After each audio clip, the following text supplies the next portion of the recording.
सद्गुरु श्री ब्रह्म चैतन्य गोंदवलेकर महाराज, उनका प्रवचन 3 मई।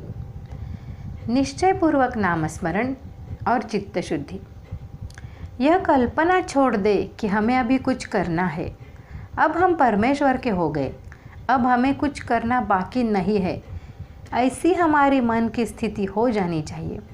हे परमेश्वर, अब मैं तुम्हारे लिए ही जीऊँगा, अब तुम्हारे नामस्मरण के सिवाय मेरा और कोई कर्तव्य नहीं रहा। ऐसा निश्चय किया तो मन को संतोष अवश्य होगा। ये सोचना ठीक नहीं कि उम्र के कारण नामस्मरण नहीं होता। मन थक गया है, शरीर थक सकता है, क्योंकि बचपन में विकसित होना और बुढ़ापे में अशक्त होते जाना यह शरीर का प्राकृतिक क्रम है। किंतु मन थक गया ये सोचना युक्ति संगत नहीं है। अपनी दिव्य विभूतियों का वर्णन करते हुए भगवान ने कहा है कि मन परमेश्वर का अंश है। मन की अत्यंत क्षीणता की अवस्था मृत्यु के समय की होती है, किंतु उस समय भी मेरा स्मरण किया जाए, ऐसा भगवान ने कहा है।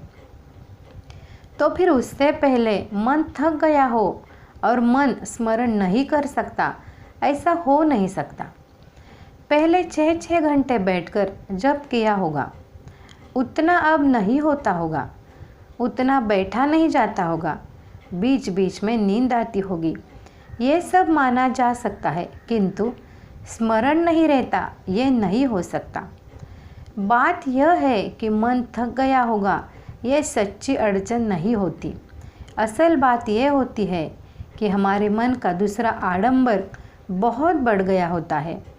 इसलिए सारे आडंबरों और चिंताओं से अपना ध्यान अलग कर मन को भगवान के चिंतन में लगाना चाहिए।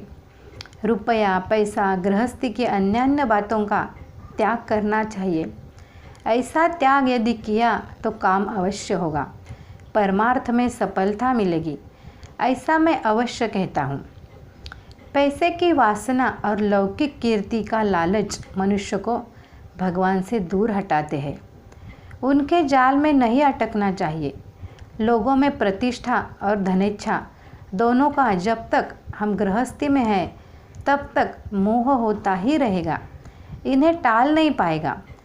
किंतु जिन्हें भगवान का प्रेम चाहिए वो इन दोनों गुणधर्मों को पहचान कर उनका इस्तेमाल करे, जिससे उनके दुर्गुणों की बाधा नहीं होगी। धर्माचरण, भगवत भक्ति, नामस्मरण और सत्संग के ये चित्त शुद्धि के उपाय है, अथवा एक ही शब्द में कह सकते हैं कि सत्संग ही इसके लिए टोटका है। चित्त शुद्धि का लक्षण यह है कि हमारे समान ही सब संसार सुखी हो, ऐसा हमारी भावना बने, ऐसी हमारी भावना बने। ऐसी भावना बढ़ने के लिए समस्त संसार सुखी हो, ऐसी प्रार्थना करने का क्रम बनाए रखें।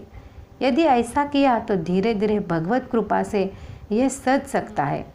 अभिमान जरूर चित्त शुद्धि में बिगाड़ पैदा करता है, और वह कब सिर पर आ जाएगा और हमारा घात करेगा इसका हमें पता नहीं लगेगा।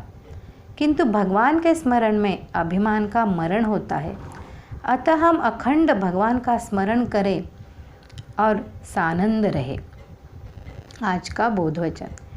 ऐसी हमारी धारणा दृढ़ हो कि नाम के सिवाय संसार में और कोई सत्य नहीं। श्री राम जय राम, जय जय राम।